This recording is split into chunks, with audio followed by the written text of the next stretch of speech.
Hello students, this is the continuation of the previous video of chapter 1. So open page number 2, coins. Now this is also another source to know history. Coins are also an important source to know about history. We get information about name of king, his religion, culture and time from these coins. Panchmark coins of 5th BC have been found in India, which is the oldest coins. So coins भी एक important source थे history जानने के लिए.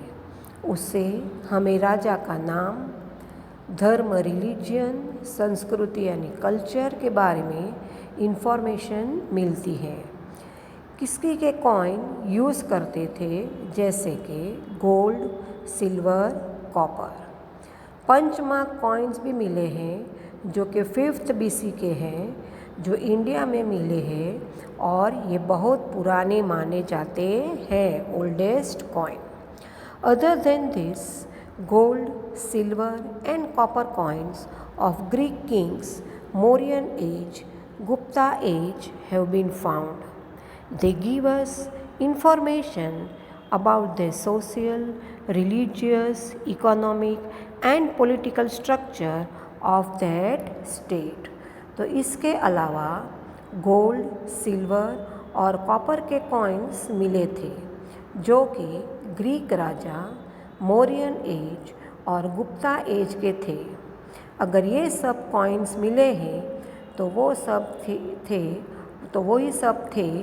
और ये सब information से हमें पता चलता है कि वो स्टेट जो था वो पैसे वाला था कि नहीं, वो कौन सा धर्म, रिलीजन फॉलो करते थे, कौन से ज़माने के ये कॉइन है.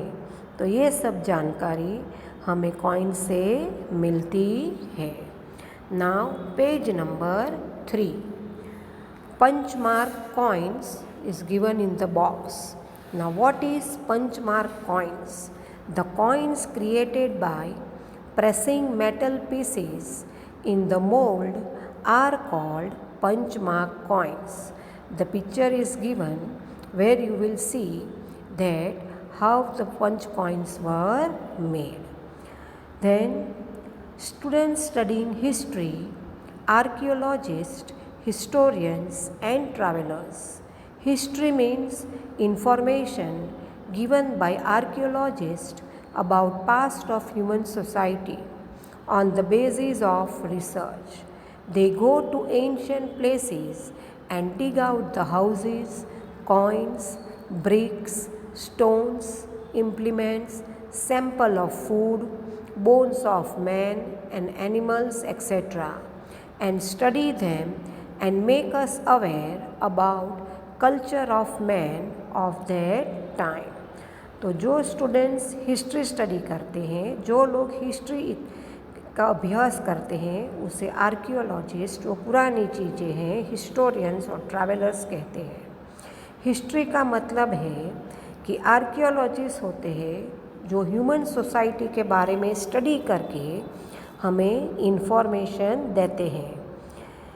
कैसे? तो रिसर्च करके, जैसे कि अलग अलग जगह पे वे जाते हैं, खुदाई करते हैं, जिसमें कॉइन्स, वेपन्स, सैंपल्स निकलते हैं, एनिमल्स के बोन्स निकलते हैं, फूड, यूटेंसिल्स यानी बर्तन, ये सब वस्तुएं अलग अलग जगह से निकलती है. और फिर वो लोग ये सब वस्तुओं का डिटेल में स्टडी करते हैं और इन्फॉर्मेशन लेते हैं कि उस ज़माने में लोग कैसे थे, क्या करते थे, क्या खाना खाते थे, उसका क्या कल्चर था. ये सब जानकारी हमें मिलती है. Man has been wandering from one place to another since ancient times. Many travelers have visited other countries to note life of people there. From the travel details of such travelers, we get information about the history and culture of a country. It includes travelers like Megasthenes, Pliny, Fa Hien and Hiuen Tsang. तो उस समय पे जो आदमी था, man था, वो एक जगह से दूसरी जगह पे घूमता रहता था। और तो जो ट्रैवलर्स थे वो घूमते रहते थे, वो अलग अलग जगह की जानकारी लेते थे, वहाँ के लोगों की। तो ये सब ट्रैवलर्स की डिटेल से हमें उस जगह की जो इन्फॉर्मेशन है, जो हिस्ट्री है, जो कल्चर है, उसके बारे में पता चलता है। तो वो जो ट्रैवलर थे उसके नाम क्या है? तो मेगास्थनीज, प्लिनी, फायन एंड ह्यूनसेन। और ये सब लोग थे, उन्होंने बुक लिखी थी इंडिया के बारे में, और वो बुक पढ़ के हमें इन्फॉर्मेशन मिलती है हमारे हिस्ट्री के बारे में। The researchers of archaeologists and historians gives us glimpse of great civilization which flourished in the northwest region on the bank of river Indus. In India, many cities existed more than 4,500 years ago. In the same way, it can also be known that many cities developed on the bank of river Ganga and nearby area about 2500 years ago. जो archaeologist और historians थे वो research करते थे और हमें उस ज़माने में लोग बहुत अच्छी तरह से जीते थे उसके बारे में बताते हैं। इंडस नदी के किनारे से लेकर इंडिया में अलग अलग जगह तक लोग पाए गए थे। इंडिया में 4500 ईयर्स पहले सिटीज़, शहर पाए गए थे और बहुत सारे शहरों गंगा नदी के किनारे के नज़दीक थे जो 2500 ईयर्स पहले हुआ करते थे, लेकिन आज वो ख़त्म हो चुके हैं। All these tools gives us information about customs, food, attire, technology and culture of people of that time. By exploring many cities and villages, they have given us information regarding cotton, barley, wheat. Besides this, they have also given us information about animals of that time.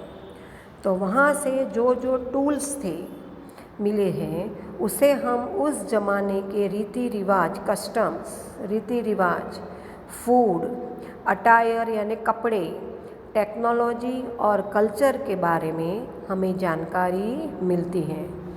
अगर हम ज़्यादा गांव और शहर को explore करते हैं, वहाँ पे घूमते हैं, तो हमें और जानकारी मिलती है, जैसे कॉटन, वीट, बार्ली, ये सब वो लोग खाते थे और उसकी खेती करते थे।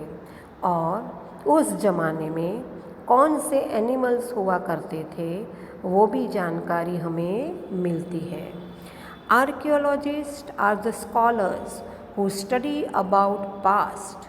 They categorize the tools found, do researches, collect data from manuscript, documents, archives, and then scribe them in a rigorous way. Archaeologists and historians bring past to life. तो आर्कियोलॉजिस्ट हैं जो हिस्ट्री की स्टडी करते हैं, वो scholar होते हैं, वो पास्ट के बारे में स्टडी करते हैं। उस ज़माने के जो टूल्स, जो हथियार मिले हैं उस पे रिसर्च करते हैं। वो सब मैन्यूस्क्रिप्ट जो डॉक्यूमेंट्स है उसे कलेक्ट करते हैं और उसको संभाल के रखते हैं, उसको प्रोटेक्शन देते हैं और आने वाली जो पीढ़ियां हैं, जनरेशन है, वो सबको जानकारी दे सके, इसीलिए ये सब वो मेहनत करते हैं। Name of the land. We know our country by two names, India and Bharat. The word India is derived from Indus, which is called Sindhu in Sanskrit. People of ancient Iran and Greece were familiar with the Indus River. They came into contact with this region 2600 years ago. तो हमारा जो देश है वो दो नामों से जाना जाता है, एक तो इंडिया और दूसरा भारत। इंडिया वर्ड कहाँ से आया? तो इंडस रिवर पर से, जिसे हम संस्कृत में सिंधु कहते हैं। जो एंशंट ईरान और ग्रीस के लोग थे वो बहुत नज़दीक थे इंडस रिवर के। आज ये रिवर पाकिस्तान में है। वो हमारे इस एरिया में 2600 ईयर्स के पहले कांटेक्ट में आए।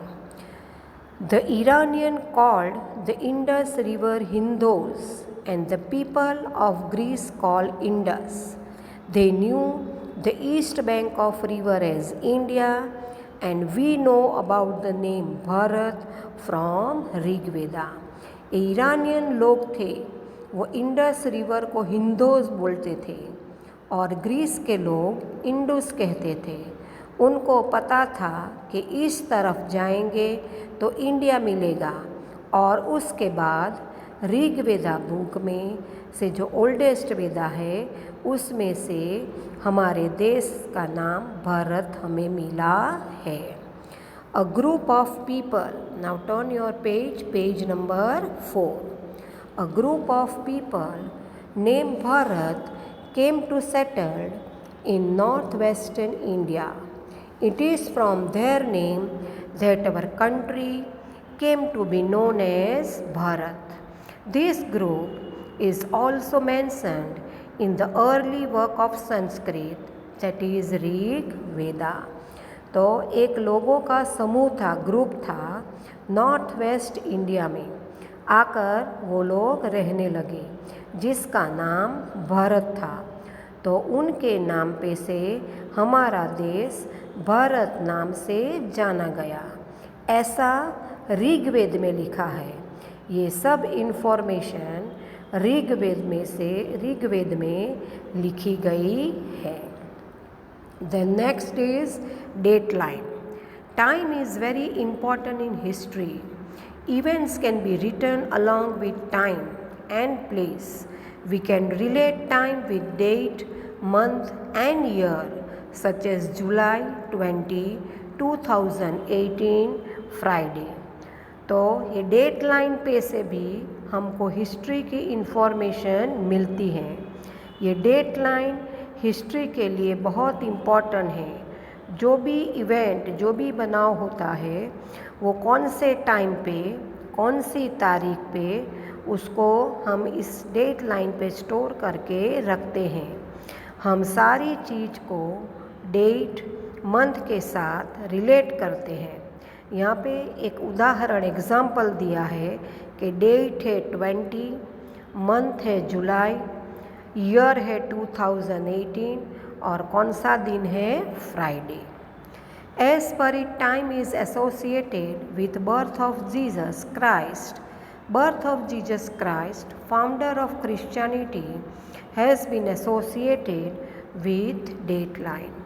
We call it Anno Domini, in short AD, which means years after birth of Jesus Christ. Example, 2000 AD means 2000 years after birth of Jesus Christ. Similarly, BC means before Christ, means year before birth of Jesus Christ. Example, 2000 BC means 2000 years before birth of Jesus Christ. तो Jesus Christ जो है वो Christian धर्म के founder है। उसका जन्म ये डेट लाइन से जुड़ा हुआ है। आप लोग एडी पढ़ते हो, बोलते हो, उसका फुल फॉर्म है एनो डोमिनी। इसका अर्थ है कि जीसस क्राइस्ट के जन्म के बाद, दैट इज़ 2000 एडी, इसका मतलब है कि जीसस क्राइस्ट के जन्म के 2000 साल के बाद। उसी तरह हम बीसी बोलते हैं या पढ़ते हैं, उसका फुल फॉर्म है बिफोर क्राइस्ट, यानी कि जीसस क्राइस्ट के जन्म से पहले का समय। अगर लिखा है 2000 BC तो मतलब है कि जीसस क्राइस्ट जो है उसके जन्म के 2000 साल पहले। अब नीचे आपको डेट लाइन बताई गई है जहाँ पर AD और BC लिखा गया है। Now below the date line is drawn where you can find BC and AD, and the century is written first century, second, third, fourth and fifth. Now often is written as CE instead of AD, and BCE is written instead of BC. CE means common era while BCE means before common era. As Christianity is associated with most nations of the world, we use the same date line in India as in many nations. In many cases, the word BP is also used, which means before present. तो CE का मतलब है common era और BCE का मतलब है before common era. Christians जो होते हैं वो लोग यही डेट लाइन यूज़ करते हैं, और इंडिया और पूरे वर्ल्ड में भी इंग्लिश कैलेंडर के हिसाब से यही यूज़ होता है। कई जगह पे हिस्टोरियंस BP वर्ड भी यूज़ करते हैं, उसका मतलब है before present. So students, here we have completed your chapter 1. Now for homework you have to write the answers in your workbook. Now which answers you have to write by yourself? MCQ, fill in the blanks, true or false, and match the column. And rest of the answers I will send you the pics and you have to copy that in your workbook.